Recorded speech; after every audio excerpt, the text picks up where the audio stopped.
Hey there, deep diver. You ever catch yourself wondering what makes some people just seem, I don't know, sharper, like mentally quicker? We're going to tackle that today. Yeah, it's a fascinating question. It really is. So Yeah. today's deep dive is all about this thing called mental speed, how it connects to intelligence, and this whole other layer of executive attention. Which is, essentially your brain's conductor, Yeah. keeping everything in sync. Exactly. And you guys sent in some seriously cool research on this. This article from Psychological Review is blowing my mind, so let's untangle it. Sounds like a plan. So when we talk about something as big as mental speed, where do we even start? Well, believe it or not, this whole fascination with measuring the mind, it goes way back like the late 1800s. Oh, wow, really? Yeah, Francis Galton, a pioneer in intelligence testing. I mean, we're talking the OG here. He was obsessed with reaction times. Those were some of the first attempts to quantify mental abilities. It's like trying to put a number on how fast your brain works, right? Exactly. But as you can imagine, it got complicated. Yeah, I bet. It can't just be about how quickly you react to something, right? You're absolutely right. Think of it like judging a car's performance based purely on its 0 to 60 time. Okay, I'm seeing the issue here. There's so much more to it, like how well the engine runs, how smoothly it handles. Those early attempts to directly link simple reaction times to intelligence, they just didn't capture the whole picture. So how did we get from those, I don't know, almost simplistic tests to how we understand mental speed today? It was definitely a process. But things started really evolving in the 1950s with the rise of what's called information processing theory. Okay, and what is that exactly? It's basically applying the principles of how computers work to understand the human brain. Like, how much information can your brain process at once? How efficient is it at storing and retrieving data, that kind of thing. So instead of just saying someone is sharp or quick-witted, now we had a way to break it down. Exactly. And this led to more sophisticated tools and concepts. Like, have you heard of Hicks' law? It rings a bell, but refresh my memory. It basically says that the time it takes for you to make a decision increases as the number of choices you have goes up. More options equals more processing power needed. Okay, that makes sense. Give me an example.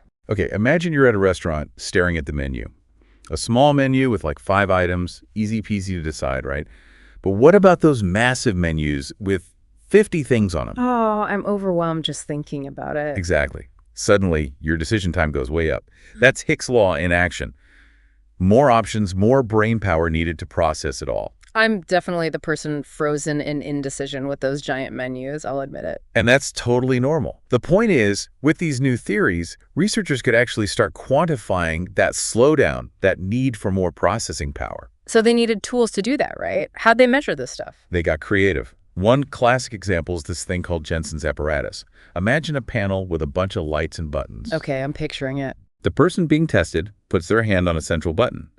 Then one of the lights flashes, and they have to hit the corresponding button as fast as they can. The time it takes is their reaction time, and that gives us a little glimpse into their processing speed. So it's like, how quickly can your brain register that visual cue, make a decision, and send the signal to your hand to move? Exactly. And they could make it even harder by, say, increasing the number of lights and buttons. More options, more processing required. Very tricky. But like you said earlier, it's not just about speed, right? There's more to the story. You're catching on quick. A brain can be super speedy, but if it can't manage all that information effectively, it's not going to be as successful. It's like having a Ferrari with no steering wheel. Ouch. Yeah, that's a rough ride. And that's where this whole idea of executive attention comes in. So it's not just about how fast our brains download information, it's about how we upload it to, right? How we actually make sense of it all. The perfect analogy. Yeah. It's not enough to just have the raw processing power. It's how well your brain organizes and uses that information. And that's where executive attention comes in, Yeah. our brain's very own project manager. Precisely. It's the control center of your brain, making sure things run smoothly, Yeah. especially when things get complicated. Think about a conductor keeping a whole orchestra in sync. Okay, I love that analogy. So someone with really strong executive attention, their brain is like a well-rehearsed orchestra. Everything's just flowing beautifully. Exactly. And just like an orchestra has different sections, the strings, the brass, the percussion, executive attention is made up as a bunch of different cognitive skills working together. So it's not just one single thing. It's a whole toolbox of skills our brain uses to stay on top of things. What kind of skills are we talking about? Well, researchers have actually come up with a bunch of different theories. One is called the unity and diversity theory. Basically, it says that executive attention is a collection of separate but related skills. Things like focusing, switching between tasks, and blocking out distractions. Okay, so being able to tune out my phone buzzing while I'm trying to focus on work, that's executive attention in action. You got it. Then there's the maintenance and disengagement theory, which is all about how well your brain can hold on to important information while also filtering out irrelevant stuff. So kind of like a mental spam filter, deciding what to keep and what to toss. Precisely. And then we have the process overlap theory, which says that the mental processes we use for executive attention are actually very similar, maybe even the same as the ones we think of as intelligence, like problem solving or critical thinking. Interesting. So a brain that's really good at focusing and filtering out distractions might also be better at, say, coming up with a creative solution to a problem or strategizing in a game. Exactly. The research on all this is super fascinating. But one thing that's becoming super clear is that executive attention and intelligence, they're definitely intertwined. It's not just about how fast your brain processes information. It's about how well it manages the entire process. You got it. And this actually leads to some really cool research that kind of flips the traditional view of speed and intelligence on its head. Ever heard of the worst performance rule? It rings a bell, but honestly, it sounds kind of counterintuitive. Why would we focus on our worst moments, our slowest moments, instead of celebrating our best? I know, right? It seems weird. But the worst performance rule suggests that your slowest responses on a cognitive task, like how long it takes you to solve a tricky problem, can tell us more about your intelligence than your fastest responses. Wait, really? So my brain farts are actually more insightful than my moments of brilliance. Okay, I need you to explain this one. It makes more sense than you might think. So everyone has moments where their brain stumbles a bit, right? Especially when we're trying to do something challenging. But the frequency and severity of those slowdowns, those moments where we get stuck, those seem to be connected to our executive attention. People with stronger executive attention tend to have fewer of these slowdowns. Ah, okay. So it's not that they never make mistakes, but they're better at recovering from them. Like imagine a conductor. They might miss a beat here and there, but they can get the orchestra back on track quickly without throwing off the whole performance. That is a perfect analogy. Those worst performance moments, they can actually reveal the resilience of your executive attention, how effectively it can handle those mental hiccups and keep everything moving smoothly. I gotta say, this is making me rethink this whole idea of intelligence. I always thought it was kind of fixed, like you either have it or you don't, but this makes it sound more, I don't know, adaptable, like something you can actually work on. I'm probably way off base here. Not at all. Yeah. That's one of the most exciting things about this research.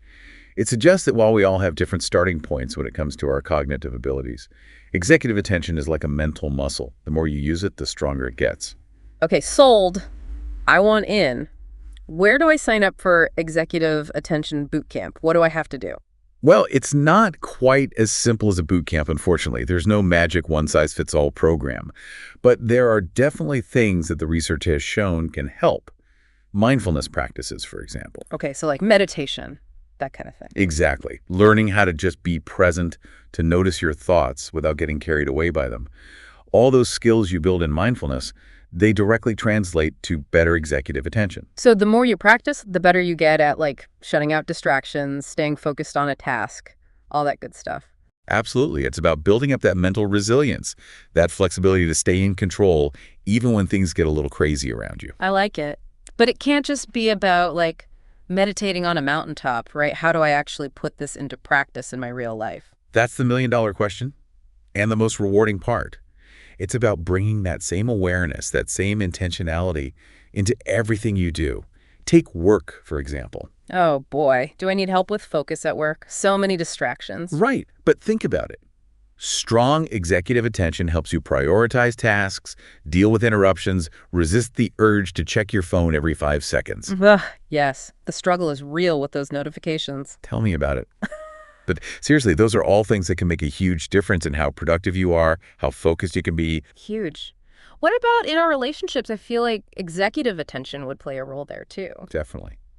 It's about being truly present with someone, like really listening to what they're saying, not letting your mind wander to your to-do list or whatever's happening on social media. Wow. So it's not just about being like smarter in some abstract way. It's about being more present, more engaged in all areas of life. Precisely.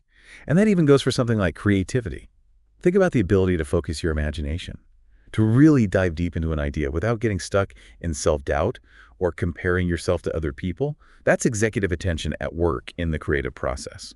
I'm realizing this is a pretty big deal. No matter what you're passionate about, whether it's your career, your relationships, your hobbies, sharpening your executive attention can help you get there. I completely agree. It's a superpower for navigating this crazy, complex world we live in, and the more we understand how it works, the better we can use it to live richer, more fulfilling lives. Music to my ears. Well, deep divers, we've covered a ton of ground today, but we're going to leave you with one final thought to chew on. If executive attention is this mental muscle we can train, how can you exercise it differently in different areas of your life? At work, in your relationships, in your creative endeavor? It's a fascinating question, and we encourage you to explore it. Thanks for joining us on this deep dive, everyone. Until next time, keep those brains buzzing.